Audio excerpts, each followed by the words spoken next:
Saudara-saudara yang berbahagia, berjumpa kembali dengan saya, Dr. Octavian. Tema kali ini adalah doa yang dikabulkan. Saya merasakan betapa nikmat ketika menerima pengabulan doa. Saya jadi merasakan hidup itu begitu asik. Saya menganggapnya sebagai sebuah permainan. Setiap tantangan dan kesulitan bukannya membuat saya kusut, melainkan saya menganggapnya sebagai sebuah game yang harus dipecahkan. Namanya juga sebuah permainan, tentunya menyenangkan, walau sering menegangkan juga, ya. Menegangkan tapi menyenangkan. Kalau kita melihat di Jakarta, di sana ada wahana-wahana di sebuah komplek di Ancol yang namanya Dunia Fantasi. Kalau kita masuk dan bermain di sana, semua wahana-wahana itu menegangkan. Namun yang menegangkan inilah kenikmatan itu. Karena kita sadar betul bahwa itu hanya sebuah permainan dan cukup aman dan akan berakhir pada waktunya ketika semua mesin-mesin itu dihentikan oleh petugas. Itulah permainan dan itulah sebenarnya kehidupan.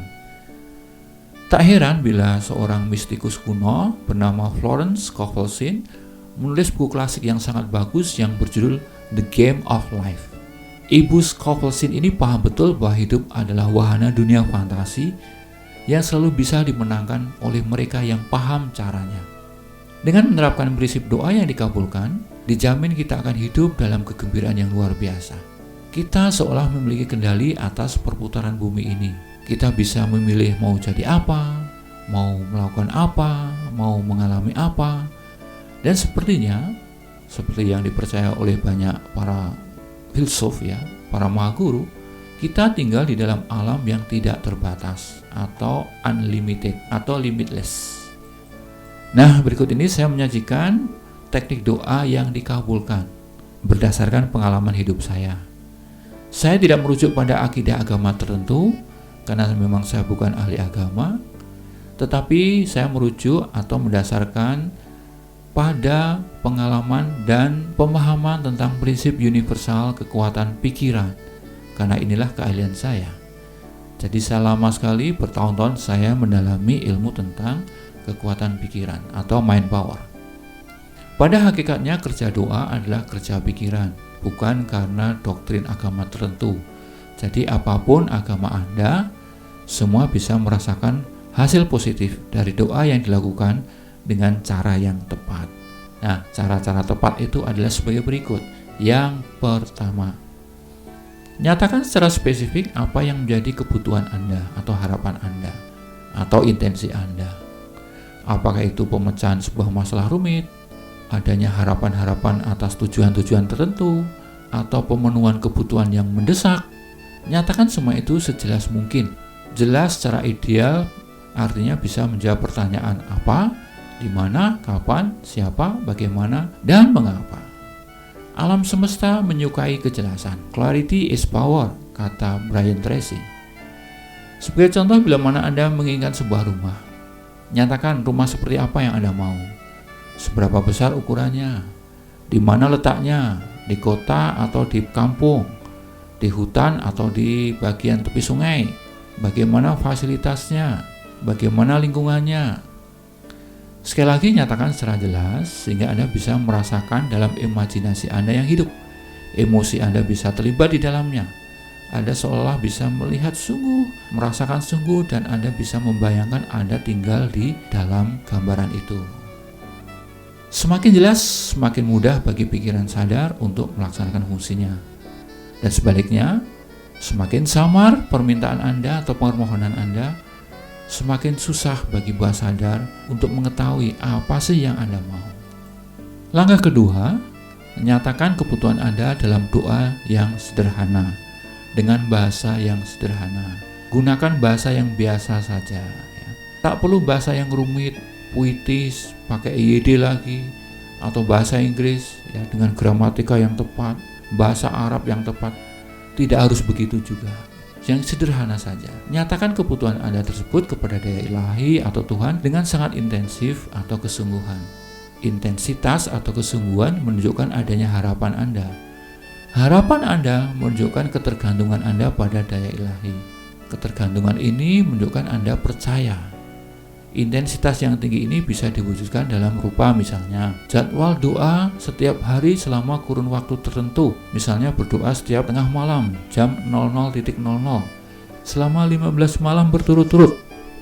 Ini hanya contoh ya. Waktu doa pada tengah malam pukul 00.00 selama 15 hari, tentu saja bukan berarti angka-angka itu angka-angka yang suci atau gaib. Tidak, yang suci atau gaib itu pikiran Anda. Tidak ya, itu angka hanyalah angka biasa. Namun intensi atau kesungguhan untuk berdoa tengah malam, itulah yang gaib dan ajaib, yang suci.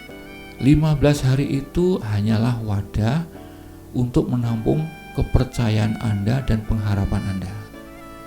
Tentu saja Anda boleh mengubahnya sesuai dengan situasi Anda. Bukan 15 hari tapi 10 hari, atau mungkin 17 hari, atau mungkin 40 hari, atau mungkin 3 hari, itu terserah Anda. Sejauh itu mampu menampung keyakinan Anda. Ya, kalau saya sih 9 hari cukup ya. Oke. Kalau misalnya 9 hari belum terkabulkan, itu artinya Tuhan meminta saya harus melaksanakan 9 hari berikutnya. Begitu seterusnya sampai doa dikabulkan. Tapi angka-angka itu sekali lagi bukan hal penting. Yang penting adalah kepercayaan Anda. Daya ilahi tidak butuh angka-angka itu. Daya ilahi hanya sungguh-sungguh membutuhkan kepercayaan Anda, dan itu cukup baginya untuk melakukan keajaiban. That's it, itu saja. Bahkan Anda pun boleh berkunjung ke 9 gua yang Anda mau. Misalnya ada beberapa orang yang supaya afdol berdoanya di gua-gua. Ya boleh saja. Berapa gua? 9 gua. Orang yang biasa melaksanakan doa itu sering-sering 9 gua. Kalau 3 gua boleh saja. 1 gua boleh. Tidak usah ke gua boleh saja. Ya, suka-suka Anda lah ya. Yang paling penting adalah Anda memiliki keyakinan, kepercayaan pada daya ilahi. Itulah. Jadi hari atau tempat-tempat suci yang disebut oleh agama-agama tertentu ya, apapun itu hanyalah wadah untuk menampung kepercayaan Anda ya. Anda boleh pilih manapun yang Anda suka. Kalau Anda merasa doa yang afdol di tengah sungai, tengah malam, ya lakukan saja. Anda pun akan mendapatkan pengabulan. Syaratnya kemudian langkah ketiga adalah gunakan pikiran Anda, akal sehat Anda, indera Anda, dan seluruh tubuh Anda untuk memenuhi kebutuhan yang dimaksud dalam doa Anda. Ya, jadi gunakan akal sehat untuk melihat kesempatan yang ada di depan mata. Bila mana rumah yang Anda butuhkan misalnya, ya carilah informasi ke agen penjualan rumah. Bertanyalah pada tetangga yang kebetulan paham tentang jual beli rumah. Baca brosur-brosur yang disebarkan oleh sales-sales penjualan rumah, biasanya ada di mal-mal. Ya, buka internet yang terkait dengan penjualan rumah. Teleponlah teman yang bisa memberikan pinjaman untuk DP. Lakukan penawaran-penawaran. Pendek kata, lakukan upaya logis apapun itu yang bisa Anda lakukan di hari itu untuk bisa mendekatkan diri Anda pada perwujudan rumah Anda. Ya, lakukan saja, no matter what. Nah, ketika Anda bergerak itu menunjukkan Anda percaya, Anda berharap, dan nanti daya ilahi atau Tuhan akan semakin tergerak ya untuk membantu Anda secara ajaib. Ya. Dan yang terakhir adalah yang saya sebut sebagai pasrahlah, atau bahasa Inggrisnya adalah letting it go. Jadi sementara Anda bertindak dengan sungguh-sungguh, pastikan hati Anda pasrah berserah, tidak kemerungsung, tidak ngoyo, tidak tertekan. Anda bergerak tapi hatinya pasrah, lega, rela, bersukacita. Lega, rela, bersukacita, pasrah, itulah bukti Anda percaya bahwa Anda akan menerima rumah itu. Kalau Anda kemerungsung, penuh ketakutan, berarti Anda tidak percaya, dan Tuhan tidak akan tergerak untuk membantu Anda. Jadi santai saja, maju dengan sungguh-sungguh, hatinya lega, rela, itulah pasrah.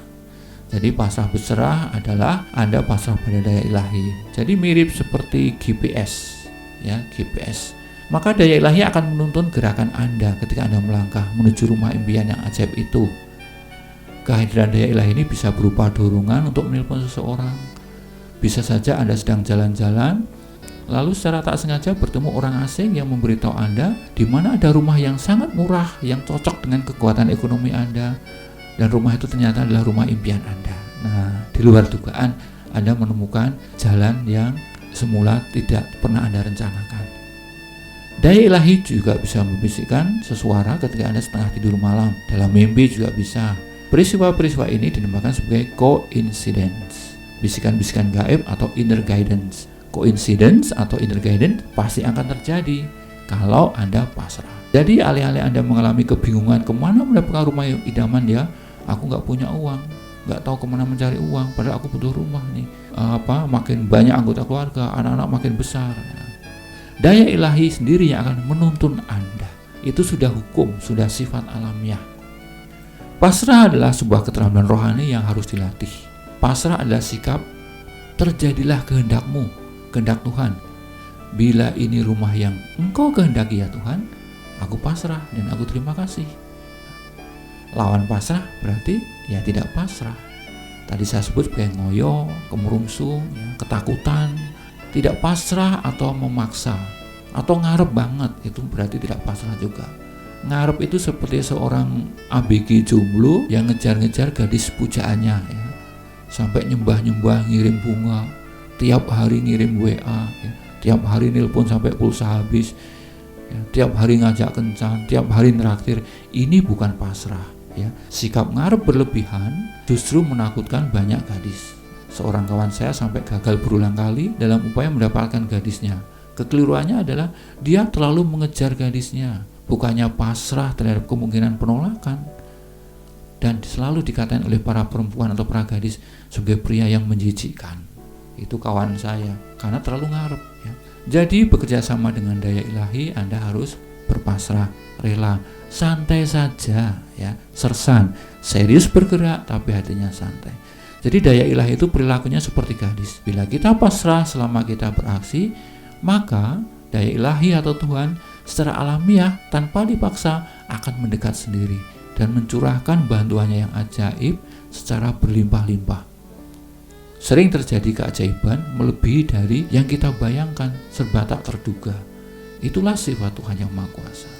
Jadi itulah ringkasan sederhana bagaimana doa dikabulkan. Dengan senjata pengetahuan doa yang dikabulkan ini, Anda bisa menikmati wahana kehidupan sebagai permainan yang mengasihkan ya. Apalagi di tengah masa-masa sukar pandemi corona ini, banyak orang pemasukannya berkurang, kesehatan terganggu, banyak ancaman-ancaman dari kanan kiri, maka senjata doa yang dikabulkan akan menguatkan Anda. Semoga podcast ini membantu Anda, dan mari kita bersyukur kepada Tuhan untuk itu. Terima kasih.